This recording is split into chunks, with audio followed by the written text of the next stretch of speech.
Very good morning, everybody.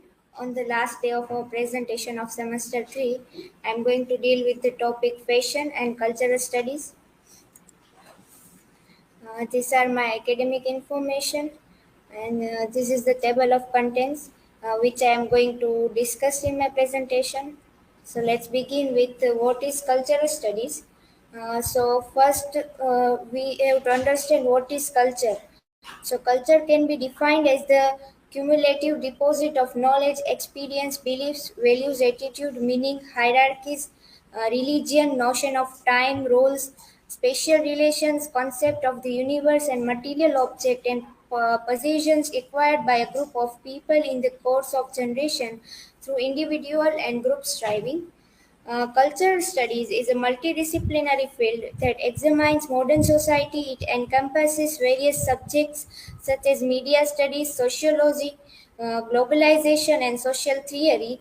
And cultural study is originated from the perceived needs for its founders, Raymond Williams and Richard Hogarth. And however, its development faced challenges that even its third founding figure, Stuart Hall, recognized as a questioning its legitimacy. Fashion and cultural studies. Cultural studies of fashion tend to focus on the vernacular use of clothing and body ornamentation to represent a constellation of values and social practice rather than looking for general rules of fashion change and meaning. The study of fashion draws inspiration from Roland Barthes' semiotics, the youth subculture research at the Birmingham Center for Contemporary Cultural Studies, and Raymond Williams' view that fashion is creative expression that challenges the perception of fashion as superficial or conformist, while also highlighting how subcultures utilize clothing to convey their unique identities and values. Free Davis criticized this approach, calling it populist, and make a counter argument for the continuing validity of a center to periphery fashion system model of innovation and diffusion. In the market, we can see that most of the fashion is owned by populist bourgeois class people, and there is no emulation of privileged group by subordinate groups in such system. In ethnographic research, we observe how specific cultural values shape fashion trends. For instance, here is an example of African American men and women. They used to do straightening. For many women, hair straightening was deemed necessary for respect, and straightening hair represent a range of meanings connected to class and gender. This illustrates the intricate interplay of fashion choice with cultural values. So here, fashion not only decide how clothes, but it's decide their class, their identity. We have a variety of turbans and headwears. How these also represent the class and particular region of that person, and body piercing tattoos are also a part of this fashion. In ancient time, tattoos are mostly famous for tribal people, but now in modern times, youth use tattoo to express their emotion and their beliefs. Century of fashion 1900 to today. So we can see there are many changes in men's fashion and women's fashion. From 1900 to today's, men fashion evolved gradually. It started with formal suits in the early 19th century and shifted to looser style in the 1920th century, and now in contemporary time, we can see fashion, main fashion is also uh, changes. And in women's fashion, in ancient time, in the era of 1900, they have to wear a modest dress, but in contemporary time, because of women's are also doing a job and other things, so they have to wear a comfortable clothes for that.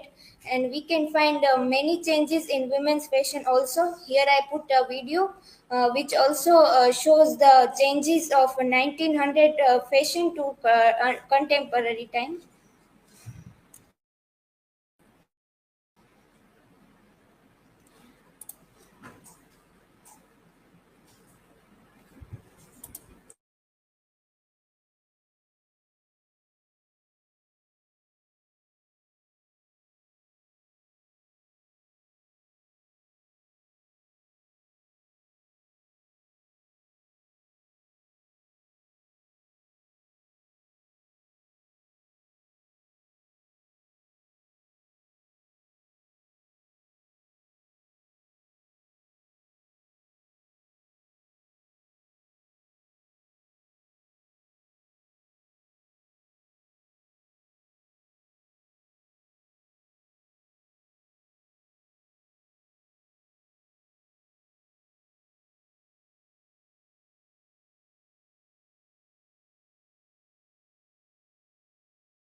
So this is how we can see the changes in fashion of men and women. Uh, this describe the difference of fashion. So now clothing and culture.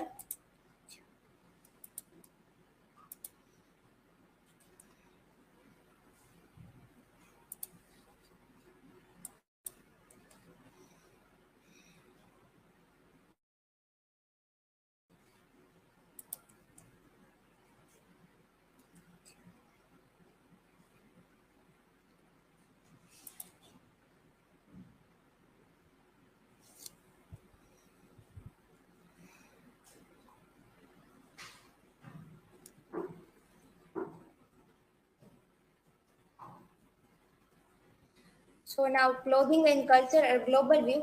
So what we wear is more than just a piece of fabric.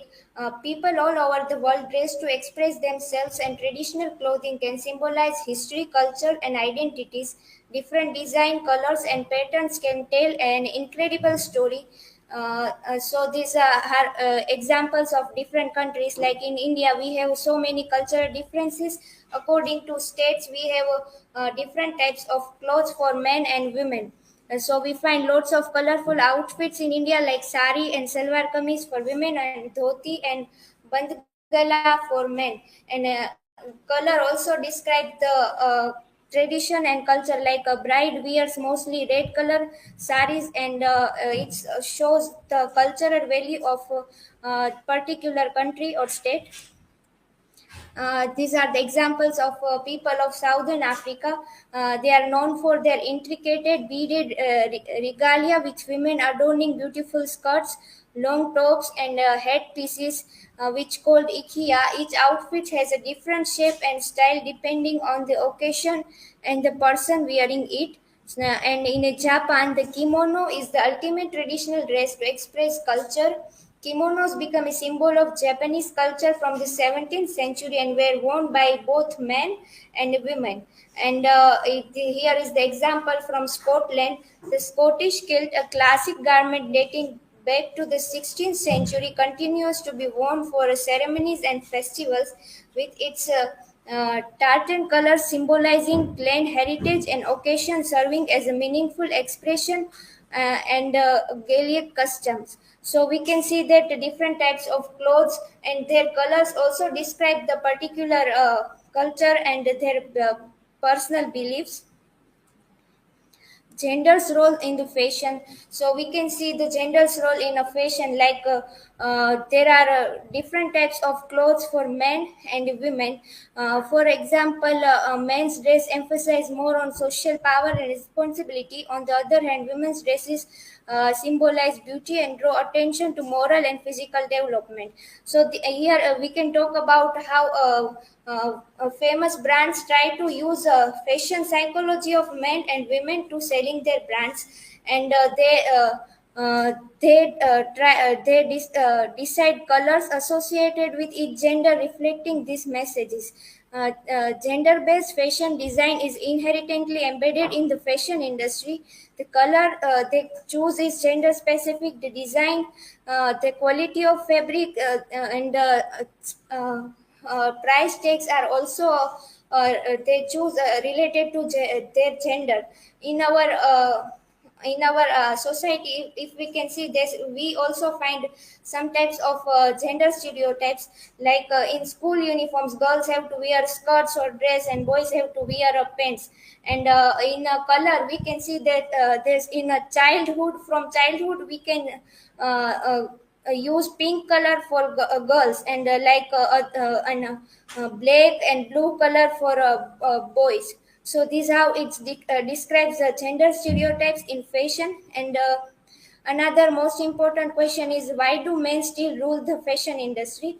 So if we can see the Bollywood fashion industry, like Sabyasachi, or dress which is designed by Manish Malhotra, all are male. So there are more women graduating from top fashion schools than men, but there are fewer female CEOs in the fashion industry compared to aerospace and finance. In fact, only about 14% of the top 50 fashion brands are led by women. So we can see a gender difference in owning the fashion industries.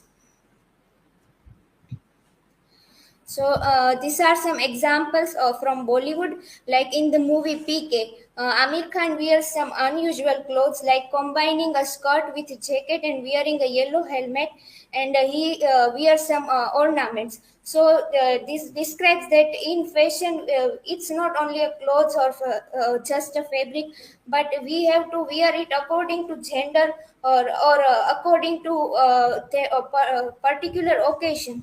So this describes the gender stereotypes in Bollywood also. And Ranveer Singh is mostly in controversy for his clothes. He sometimes wear a skirt and a lehenga and unusual print design, uh, uh, which uh, which shows the controversy about gender norms, expression, and social acceptance. And we can see that there is also a controversy around hijab. Some country forced to wear it, and some country has make a rule, so women have to not wear this. So fashion is not only a just a cloth, but it describes so many things, like culture and their personal beliefs and their identity. And we can see gender stereotypes in the fashion industry also. Here are my references. Thank you.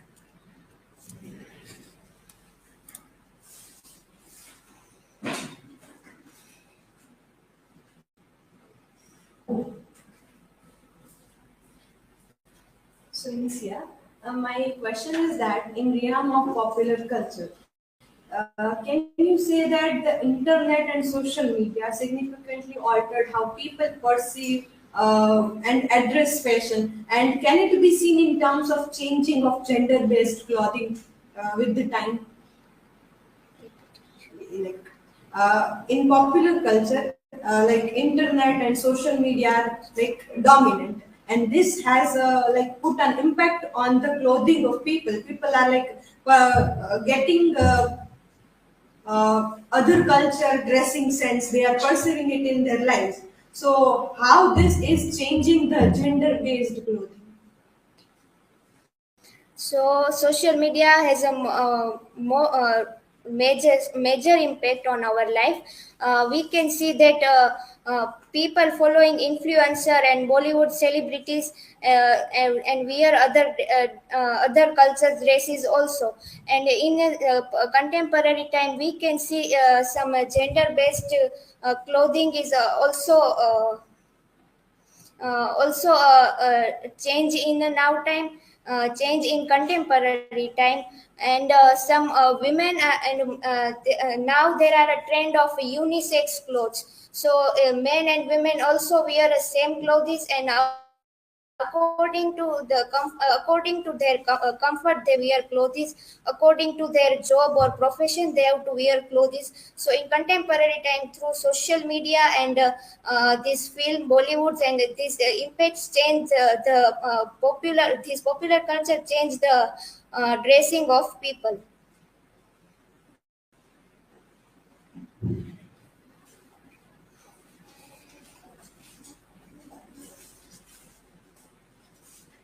So, Insia, how has fashion changed over time, and what are the main reasons for this change in different historical period and regions? So I also mentioned in my slide there is a history of fashion which change over a time. In different historical periods, people follows different trends in fashion, uh, and there are main reason for these changes is uh, their profession, their comfort, and what they have to wear is their personal choice. So according to historical period, uh, people change their fashion. And in contemporary time, as I say that people wear according to their comfort and their profession. So we can say that in contemporary time also, and from history to our time, there are many changes in fashion industries. Thank you.